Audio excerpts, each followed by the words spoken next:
Viernes 13 de junio de 2025. Teherán, Irán. En el cielo despejado de Irán, todos están trabajando, estudiando o haciendo las compras regulares, como cualquier viernes por la mañana. Cuando de repente, un sonido supersónico parte del aire. Las alarmas se encienden, los carros comienzan a picar, los parques familiares se vacían en segundos. Las calles quedan desiertas y luego, estruendos con eco que el mundo jamás olvidará. Ataques de precisión de aviones israelíes F-16 impactan la base de Natanz, donde giran las centrifugadoras de uranio. Un ataque sorpresa, un plan orquestado por meses, un conflicto que lleva siglos. Espías entregando información desde hace años, científicos de renombre asesinados, civiles muertos y entre esos, niños. Edificios residenciales destruidos, un búnker secreto en Fordo enterrado bajo una montaña con ojivas nucleares casi listas. Por otro lado, la cúpula de hierro supuestamente impenetrable, vencida por una lluvia de misiles balísticos iraníes. Lo que Libia y Palestina pudieron hacerle a Israel, Irán podría lograrlo en meses, tal vez semanas. Netanyahu huye en avión privado mientras sus civiles se refugian bajo tierra. El ayatolá desde las montañas jura que no habrá tregua. Estados Unidos financia guerras que no son suyas. Francia declara apoyo a Israel. China se pone los guantes. Rusia analiza qué puede sacar. Corea del Norte se saborea otra guerra. Hezbollah en Líbano, los hutíes en Yemen y Hamas responden. Gaddafi, Al-Assad, Saddam Hussein, Ahmadinejad y ahora Khomeini. ¿Cuántos van a tumbar los Estados Unidos para exportar democracia? Un conflicto que lleva décadas y que parece estar a milímetros de la presión de un botón. Sí, ese botón, si se hunde, ni usted ni yo podríamos deshacer. Dos naciones, dos mundos y una sola región que no tiene espacio para ambos. Esta no es una guerra de religión, es una guerra milenaria por el control del tablero más explosivo del planeta, Medio Oriente. ¿Cuántos países ha invadido Irán en los últimos 200 años? Ninguno. ¿Israel? Bueno.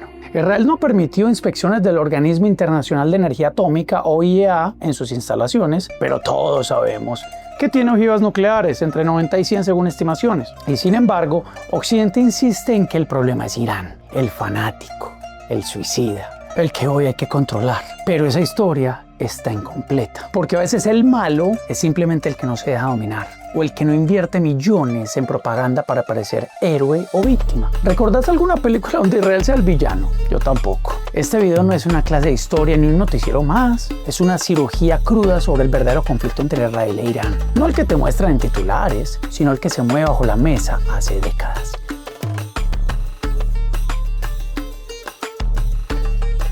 El equilibrio no se logra desarmando enemigos. Se logra armando a ambos. Mi postura políticamente incorrecta y contracorriente, como siempre, es que quizás Irán no debería tener armas nucleares, pero quizás, solo quizás, el mundo sería más estable si las tuviera. Porque hay algo más peligroso que un enemigo armado, y es un enemigo que ya no tiene miedo.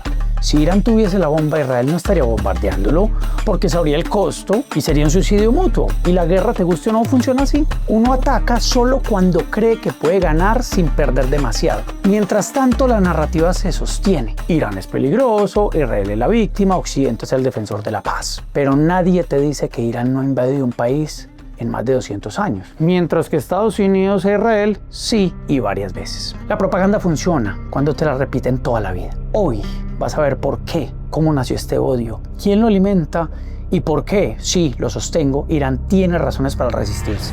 Pero para entenderlo, necesitamos un flashback. Esto no empezó hoy.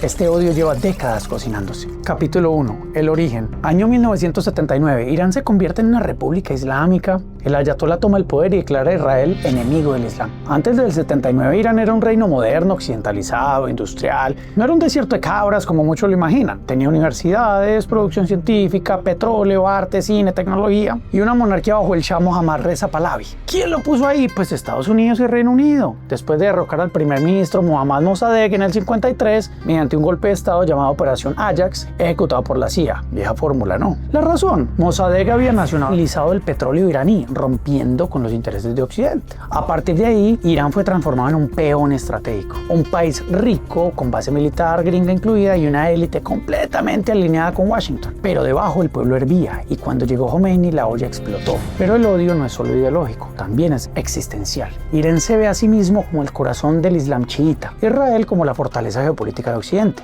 Ahí comienza la fractura. Después de la muerte del profeta Mahoma, el Islam se divide en dos ramas que marcarán al mundo musulmán para siempre. Los sunitas, que creían que el sucesor debía ser Abu Bakr, cuñado del profeta y primer califa, Mahoma. Los chiitas, que defendían que debía ser Ali, primo y yerno de Mahoma, quien fue rechazado finalmente. Hoy Irán lidera el bloque chiita. Sus aliados Hezbollah en Líbano, Bashar al-Assad en Siria y los rebeldes hutíes en Yemen son sus mayores potencias. Ahora bien, Israel, desde los macabeos, el rey David, pasando por las cruzadas, el mandato británico hasta la fundación del 48, fue diseñado para la guerra. Es un estado armado, financiado y protegido por potencias como Estados Unidos. Rodeado por enemigos, su doctrina fue siempre una: sobrevivir atacando primero. Irán no manda ejércitos, manda ideología y armas. Hezbollah, Hamas, los hutíes, todos actúan como su brazo indirecto. Pero Israel responde con drones, asesinatos selectivos, ciberataques y bombardeos quirúrgicos. Solo en 2024 se han confirmado al menos 4 ataques entre ellos. Ya no es guerra indirecta, es guerra de facto. Israel ha apoyado de forma indirecta a facciones sunitas radicales para contrarrestar a Irán. Incluso hay reportes de financiamiento encubierto de Israel a grupos opositores de Bashar al-Assad en Siria. Sí,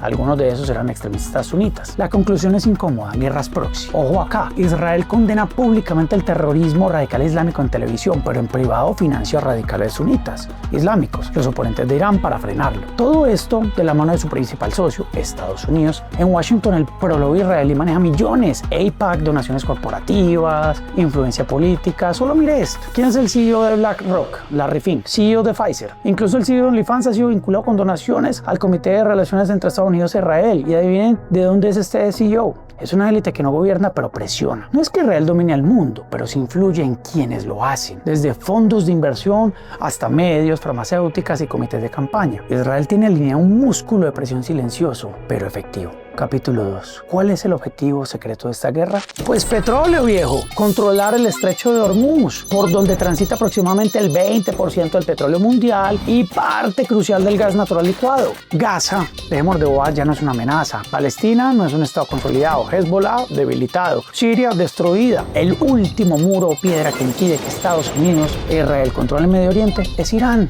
Irán no es una amenaza porque quiera tener armas, es una amenaza porque no se ha arrodillado. Si Irán tuviese la bomba, esta guerra probablemente ni existiría, porque nadie ataca a quien puede destruirte en segundos. Sería una victoria pírrica, inútil, catastrófica.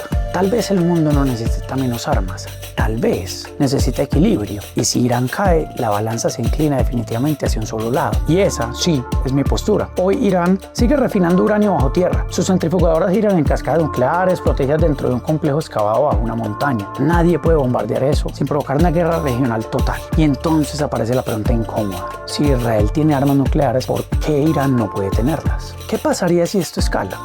Irán podría cerrar el estrecho del Hormuz, atacar bases militares de Estados Unidos en la región, pero seamos realistas, Estados Unidos es una megapotencia, es un monstruo militar. Irán no podría resistir solo, a menos que Rusia, China, Pakistán, incluso Corea del Norte, que son locos de los nucleares, todos tienen armas nucleares y entren en la ecuación. Y si eso pasa, Medio Oriente deja de ser un conflicto regional y se convierte en un punto de inflexión global. Si esta región estalla, la economía mundial colapsa. Gaza no es el problema, Afganistán ya se agotó, Líbano tampoco. El verdadero obstáculo para que Estados Unidos e Israel dominen Medio Oriente se llama Irán. Irán no resiste porque sea malo, resiste porque es el último en pie, el último muro, la última piedra. Si cae Irán, cae el equilibrio. Tal vez el mundo necesita menos bombas, o tal vez, como dije antes, necesita que todos tengan miedo de apretar el botón. Si esto te resuena, si alguna parte de vos siempre supo que el mundo no funciona como te lo pintan, este es tu canal refugio. Suscríbete. Este video fue realizado con base en investigación académica profunda, usando fuentes como el Institute for Study of War, Reuters y otros centros de análisis geopolíticos centristas e independientes. Créeme, esto apenas comienza.